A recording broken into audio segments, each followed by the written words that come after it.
Morning. મારું નામ સોનલ શેલડિયા છે. હું અને મારા હસબન્ડ સાથે મળી અને આ બિઝનેસને બિલ્ડ કરીએ છીએ. શરૂઆત કરી હતી એક પ્રોડક્ટ યુઝ કરવા માટે. હેલ્થમાં રિઝલ્ટ મળ્યું. કોલેસ્ટ્રોમ ચોકલેટ પ્રોટીન પાવડર, આ બે પ્રોડક્ટ લઈને શરૂઆત કરેલી અને ખબર નહીં હતી કે આ જર્ની અહીંયા સુધી પહોંચી જશે.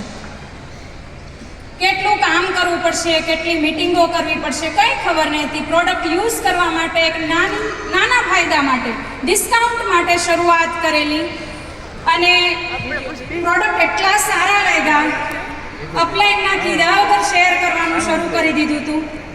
આજે અમે દિલથી આભારી છીએ અમારા upline Poojaben Jigneshbhai Khengar, Parulben, Hiren sir, Varaben, Priyansh sir, Pratibhaben, Ashwini sir, એ લોકોએ અમને બહુ સપોર્ટ કર્યો છે. થેન્ક યુ, દિલથી આભારી છીએ અમે અને હંમેશા તમારા ઋણી રહીશું. સો થેન્ક યુ અને થેન્ક યુ અમારી પૂરી ટીમ. જ્યારે પહેલી વાર જ્યારે શરૂઆત કરી હતી અને પ્લાન જ્યારે જોયો હતો ને તો એક જ વસ્તુ દેખાઈ હતી, હાઉસ ફંડ. આજ દરેક વ્યક્તિને હું કહું છું, જ્યારે તમે પહેલી વાર પ્લાન જોવો છો ને તમને કોઈ એક વસ્તુ ગમી જાય છે ને, જે હોય છે તમારી જર્ની બની શકે છે, પણ એને ઓળખવું બહુ જરૂરી છે. શરૂઆત કરી હતી એક નાના બચ્ચા સાથે. બહુ સ્ટ્રગલ આવ્યા. ઘણા લોકોએ કીધું નાના છોકરાને હેરાન કરે છે, ઘરની કંઈ પડી નથી અને આમથી તેમ રખડા કરે છે. આજે હું કહું છું, આ રખડવાની જે મજા છે ને એ કંઈક અલગ છે. રખડી તો જોએ કોઈ કેમ રખડાય છે. ઘર અને બાળકો, વ્યવહાર, લોકોના ટોન, આ બધું સાથે રાખીને એને ઇગ્નોર કરીને જ્યારે આપણને જે દેખાય છે, આપણું જે લક્ષ્ય છે એને સામે રાખી અને ચાલીએ છીએ ત્યારે આ બધું પોસિબલ થાય છે. 361 રૂપિયા આવ્યા હતા ફ્રેન્ડ્સ પહેલી વાર. મારા હસબન્ડ એ ટાઈમે સાથે નહીં હતા, પણ બહુ જલ્દી એ સમજી ગયા હતા કે આ બિઝનેસની અંદર પૈસા જ છે અને 361 રૂપિયા એ ભરોસો અપાયો હતો કે નહીં, પૈસા તો આવે છે. મહેનત કરવાની શરૂ કરી. આજે મને એક દિવસ એવો યાદ નથી કે બપોરે ક્યારે ઊંઘા હોઈએ. રાત દિવસ મહેનત કરી છે. ઘણા બધા સ્ટ્રગલ. રિક્ષામાં 3 રિક્ષા બદલીને હું લોકોને પ્લાન સમજાવવા જતી હતી.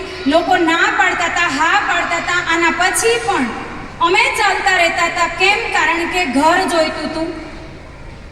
ધીરે ધીરે આગળ વધતા ગયા. બ્રોન્ઝ ડાયરેક્ટરનું લેવલ થયું, સિલ્વર ડાયરેક્ટર બન્યા.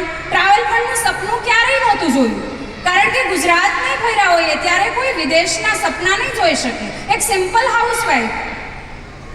પહેલું ટ્રાવેલ ફંડ 1033 રૂપિયા આવ્યું હતું ને, લોકોએ મજાક ઉડાવી હતી.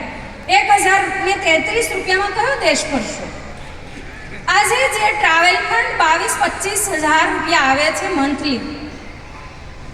કાર ફંડ કોઈ દિવસ નહોતું વિચાર્યું. આજે કાર છે. મેટર નથી કરતું. મેટર કરે છે ટીમની અંદર કન્ટિન્યુ કાર આવતી જાય છે. અને ઘર જેના માટે અમે આવેલા હતા, ઘણા બધા સેક્રિફાઈસ, ઘણા બધા તહેવારો, ઘણું બધું સમય, બાળકોનો સમય. આજે હું દિલથી આભારી છું મારા બચ્ચાઓને, કારણ કે મારો નાનો છોકરો જે છે 2.5 વર્ષનો હતો જ્યારે મેં શરૂઆત કરી. મારા બચ્ચાઓએ ઘણું બધું સેક્રિફાઈસ કર્યું છે અને આજે અમે આ લેવલ પર છીએ. અમે બહુ પ્રાઉડ છે. મને એક ટાઈમ હતો મને એવું લાગતું હતું હું ઓછું ભણેલી છું, મારાથી શું થાય. અને આજે એ 361 રૂપિયાની જર્ની 5.5 લાખ રૂપિયા સુધી પહોંચી ગઈ. અને જે એક સિમ્પલ 5.5 લાખ રૂપિયા જેની પાસે છે એના માટે મોટી વાત નથી, પણ જ્યારે ઘરનું ભાડું નહીં ભરાતું હોય, નાની મોટી વસ્તુઓ લેવા માટે વિચારવું પડતું હોય, જે જરૂરની વસ્તુઓ છે એના માટે જ્યારે કોમ્પ્રોમાઇઝ કરવું પડતું હોય, એના માટે આ 5 લાખ રૂપિયા બહુ મોટી વાત છે.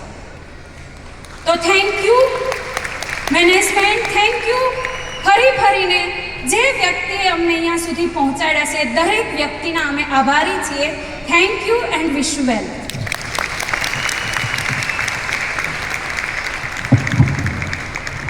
Good morning. નામ રતિલાલ સેલડિયા. જ્યારે મેડમે શરૂઆત કરી બિઝનેસની બિલકુલ નેગેટિવ એમ કહીએ ને તો 1 મહિના સુધી મોબાઈલની અંદર રિચાર્જ નહીં કરાવી આપ્યું હતું કે રિચાર્જ કરાવી આપું તો તું કોઈને શેર કરીશ ને વેસ્ટેજ, રાઈટ. પણ રિઝલ્ટ મળ્યું, એને ભરોસો તો એને પ્લાન જોયો, શરૂઆત કરી. 11,700નો ચેક આવ્યો બ્રોન્ઝ ડાયરેક્ટરના લેવલ ઉપર. અને મેં જ્યારે જોયું તો મને એક વસ્તુનો વિશ્વાસ આવ્યો કે નહીં, આ બિઝનેસની અંદર પૈસા તો આવે છે.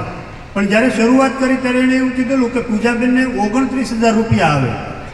અને મેં એને એક શબ્દ કીધેલા કે પૈસા કેમ આવે ને મને ખબર છે, કારણ કે હું બિઝનેસ કરતો હતો, સિરામિક ફિલ્ડમાં હતો.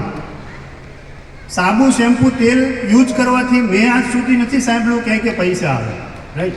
પણ જ્યારે 11,000 પ્લસનો એનો ચેક આવ્યો, મને એક વસ્તુનો વિશ્વાસ આવ્યો કે આ બિઝનેસની અંદર પૈસા તો આવે છે. અને કામ કરવાની શરૂઆત કરી, ધીરે ધીરે સપોર્ટ કરવાની શરૂઆત કરી. 55,000ની જ્યારે ગોલ્ડ ઉપર ગોલ્ડ ડાયરેક્ટરનું લેવલ હતું, 55,000 પ્લસની ઇન્કમ આવી. અને હું ફૂલ ટાઈમ વેસ્ટેજની અંદર આવ્યો. પેલું કહે ને, આપણે આ બિઝનેસની જ્યારે મેં શરૂઆત કરી, પ્રોબ્લેમ બહુ આવ્યા. અને શરૂઆત ઘરેથી જ થઈ, રાઈટ. ફેમિલી પહેલાં વિરોધમાં ગયું. અને હું જે બિઝનેસની અંદર હતો, સિરામિક ફિલ્ડની અંદર મેં 10 વર્ષ મહેનત કરી. અને 4 શોરૂમ મારા સુરતની અંદર ચાલતા હતા. પણ એક દિવસ એવો આવ્યો કે 10 વર્ષની મહેનત જે હતી ને મારી ઝીરો થઈ ગઈ. અહીંયા લોકો એવું કે વેસ્ટેજની અંદર ઝીરોથી મેં શરૂઆત કરી. હું એમ કહું છું, મેં માઇનસથી શરૂઆત કરી હતી. 20 લાખનો કરજો લઈને હું વેસ્ટેજની અંદર આવેલો.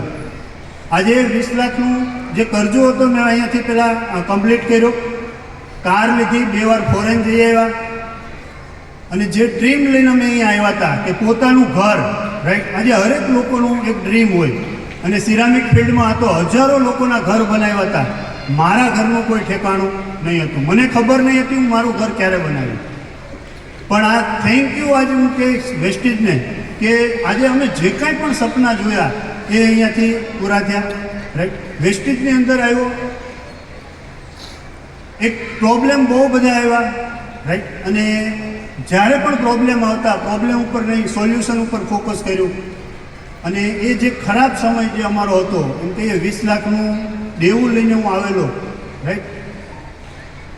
રોડ ઉપર જવું હોય તો આમ ડર લાગતો કે સામે કોઈ મળી જાય ને પૈસા માંગી લે તો હું શું જવાબ આપીશ. છોકરાઓની ફી ભરવા માટે સ્કૂલમાંથી ફોન આવતા, કેવી રીતના ભરવી, રાઈટ. પણ થેન્ક યુ કહીશ મારા ગ્રેટ ગુરુ, મારા ગ્રેટ મેન્ટોર, મારા અપલાઈન હિરેન સર ને પાલુને એકવાર જોરદાર ક્લેપિંગ એમના માટે દીધું.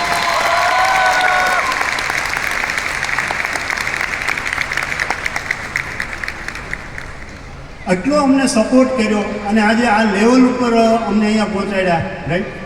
તો આ બિઝનેસની અંદર સપના, જેમ અહીંયા આપણે સરે વાત કરી કે સપના મોટા જોવો, પૂરા કરવા માટે વેસ્ટેજ મેનેજમેન્ટ તૈયાર છે. કાલે બહુ ખુશી થઈ, કાલે દીપક સર અમારા નવા ઘરની અંદર આવ્યા, રાઈટ. અને મોટા સપના 3 BHKની અંદર ફ્લેટ છે અમારો અત્યારે અડાજણ પાલની અંદર. અને સર જ્યારે આવ્યા, સર જ્યારે નીકળ્યા, રાતે જ મેડમે એક નવું ડ્રીમ બનાવી લીધું 5 BHK, રાઈટ. તો હવે અમે જે નેક્સ્ટ અમારું ગોલ છે એની વાત કરું તો બ્લેક મર્સિડીઝ બેન્ઝ બહુ જલ્દી આવે છે. 5 BHK ફ્લેટ, રાઈટ. અને ટીમની અંદર એમ કહીએ તો આજે ગયા વર્ષે મેં અહીંયા આ જ સ્ટેજ ઉપરથી યુનિવર્સલ ક્રાઉન ડાયરેક્ટરનો એવોર્ડ લીધો. ત્યારે અહીંયાથી મેં કમિટમેન્ટ કર્યું હતું કે આવતા એવોર્ડ ફંક્શનની અંદર 10 ક્રાઉન મારી ટીમના હાથે જ અહીંથી એવોર્ડ લે. ને આજે 12 ક્રાઉન અહીંયા એવોર્ડ લેવા જાય છે. અને હવે તો એમ કહું તો ક્રાઉનની લાઈન લગાડવાની છે, કારણ કે મેનેજમેન્ટે એનાઉન્સ કરી દીધું છે 2026 કોનું છે? વેસ્ટેજનું છે, રાઈટ. તો તમે તૈયાર છો? તો thank you and wish you well.